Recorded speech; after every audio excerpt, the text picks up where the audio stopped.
शादी के बाद जब पति नामर्द निकला तो पत्नी ने अपने ससुर के साथ नजदीकियां बढ़ाना शुरू कर दिया और फिर देखते ही देखते बहू अपने ससुर के साथ रातें रंगीन करने लगी। नमस्कार दोस्तों, एशियन क्राइम अफेयर चैनल में आप सभी प्यारे दर्शकों का स्वागत है। दोस्तों, एशियन क्राइम अफेयर चैनल को आप सभी लोग सब्सक्राइब कीजिए, वीडियो को लाइक कीजिए और वीडियो को ढेर सारा शेयर भी कीजिए। दोस्तों चढ़ती जवानी और हवस की ये कहानी उत्तर प्रदेश के बलरामपुर जिले से सामने आई है, जहाँ पर एक मेवालाल नाम का व्यक्ति रहता था, जिसका एक बेटा था जिसका नाम राधे श्याम था। दोस्तों 2 महीने पहले उसकी शादी हुई थी और शादी के कुछ दिन बाद वो अपनी पत्नी को संतुष्ट नहीं कर पाता था, यानी उसे यौन सुख नहीं दे पाता था और राधे श्याम शारीरिक रूप से कमजोर हो गया था। तो फिर उसकी पत्नी अपने ससुर के साथ नजदीकियां बढ़ाने लगी और देखते ही देखते अपने ससुर के साथ प्यार करने लगी और फिर उसके साथ रातें रंगीन करने लगी। दोस्तों इसी तरीके से कई दिन बीत गए, कई महीने बीत गए और फिर एक दिन ऐसा आया दोस्तों, ससुर अपनी बहू को रात के 12 बजे घोड़ी के स्टाइल में बजा रहा था।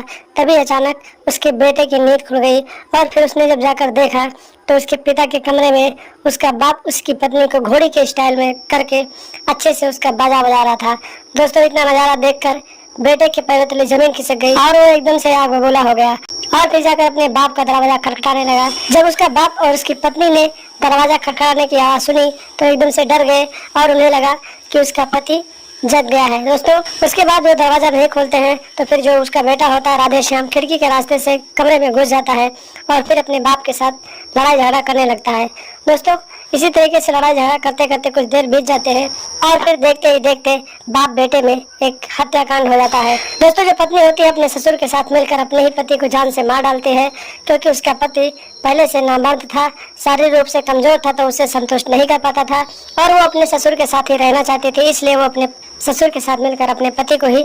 जान से मार डालती है और फिर आधी रात को ही बहू और ससुर घर से फरार हो जाते हैं। जब सुबह होती है लोगों को जानकारी मिलती है तो ग्रामीण इसकी सूचना पुलिस को देते हैं। मौके पर पुलिस पहुंच जाती है और पुलिस लाश को कब्जे में लेकर पोस्टमार्टम के लिए भेज देती है और फिर ससुर और बहू का छानबीन खोज करने लगती है। दोस्तों कुछ दिनों तक खोजने के बाद जब ससुर और बहू का कोई अता पता नहीं होता है तो पुलिस उनके नंबर को लोकेशन पे लगाते हैं और लगभग 5 महीने के बाद पुलिस उन दोनों को देहरादून के एक छोटे से इलाके से गिरफ्तार करती है और फिर दोनों के हाथों में हथकड़ी डालकर खाने लाती है और फिर उनसे पूछताछ करने लगती है। पहले तो वो दोनों कुछ नहीं बताते हैं, लेकिन जब पुलिस उनको मारती पीटती है और जोर दबाव देती है तो फिर दोनों अपना अपना जुर्म कबूल कर लेते हैं और पत्नी कहती है कि मेरा पति नामर्द था, वो मुझे संतुष्ट नहीं कर पाता था, मेरे यौन इच्छाओं को पूरा नहीं कर पाता था, तो मैंने अपने ससुर जी के साथ रातें रंगीन करना शुरू कर दिया और एक दिन